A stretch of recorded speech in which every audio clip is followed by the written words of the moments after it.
Hi, this is Brandon from Watches on You. Today we're at JB Hudson Jewelers in Minneapolis, Minnesota, taking a look at a very special watch. This is the Omega Speedmaster Moonwatch Chronograph First Omega in space. And first, I just want to remind you that we'll be leaving links in the description to this watch if you're interested in learning more about it to a further extent than I talk about it in this video, or you're interested in purchasing it. Definitely check out the links in the description. Also, I'll leave a link to our channel store where we list our favorite watch accessories. I would highly recommend purchasing things on there as we do get a commission on that, and it supports the further development of our channel. So now let's jump right into this watch. So as I said, this is the Omega Speedmaster Moonwatch Chronograph First Omega in space. And this is a close tribute, but not a perfect reproduction of the original Omega CK2998 that was worn by Wally Schirra on the Sigma 7 mission in which he orbited the Earth. And this watch is very significant because it is the first Omega that was worn in space. I mean, Omega has a vast history of its work with astronauts and many of its watches going into space. And the Omegas, I mean, this watch, the Omega Speedmaster Moonwatch and the collection as a whole, is most closely associated with space compared to other watches from any other brand, pretty much. So what makes this watch so special? So as I said, this is a very nice tribute to the original CK2998 that was worn by Wally Schirra. It is slightly different for a couple reasons. Number one, the case back is slightly different in that it has obviously markings that go along with the fact that this is a special edition. The hippocampus mural and everything on it, though, is the same as the original. The case dimensions are slightly different. I'm going to say plus minus 1 millimeter because it did vary depending on what CK2998 you bought. It is theorized, though, that Wally Schirra did get the 2998-4, just for reference if you guys really want to know about that.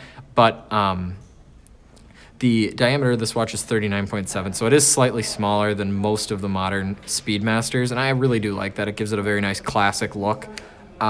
With the other differences with this watch compared to some of the other Speedmasters are that it comes on a leather strap exclusively, and this leather strap kind of gives it a whole vintage look, and it looks quite nice. It's just kind of a typical pinbuckle leather strap. It's very comfortable. I'll try it on for a wrist shot in a little bit. But going over the rest of the details of this watch, I really do like how it looks. One thing that I will especially commend Omega for is the fact that they did not put fake vintage lume on this watch to make it look old. I really like that because, as we've said many times on this channel, we love when companies make watches as if that harken back to older watches as if they were just put into production today. So again, obviously the original CK2998 did not have faux aged lume on it. So I think it's really nice that they put new lume on this to just make it exactly how that watch would have come if you bought it in a store in 1962. So that is something I really love about this piece.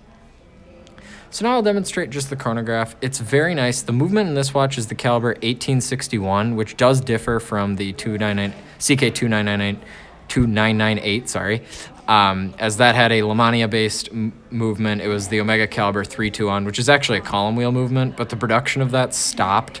It was a very kind of limited production run. So this watch, the caliber 1861, is the movement that was worn on the moon, so not orbiting the Earth.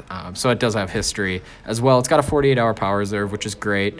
But again, it's hand wound, so that 48 hours is, I mean, honestly, I've seen criticism online of the fact that it only has a 48-hour power reserve, but given how old the movement is, as well as the fact that if you have this watch, it's probably not really going to be a daily wearer anyways.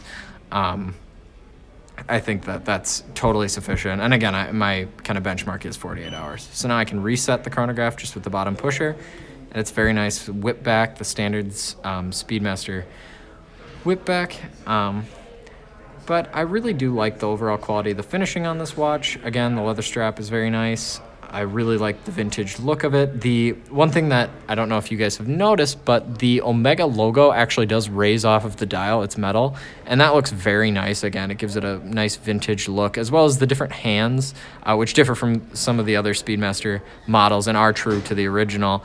I really like how those look as well. So now I'll try it on for a wrist shot. So I'm going to take off the glove. The 39.7 millimeter case size is pretty much perfect for a chronograph. Anything around 40 millimeters I really like.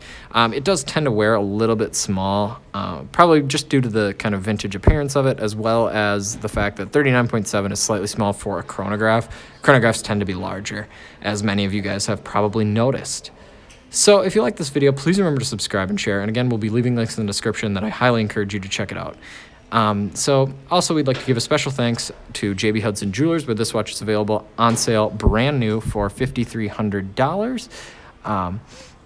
So call them if you're interested in purchasing it, or look at the links in the description. So thanks for watching.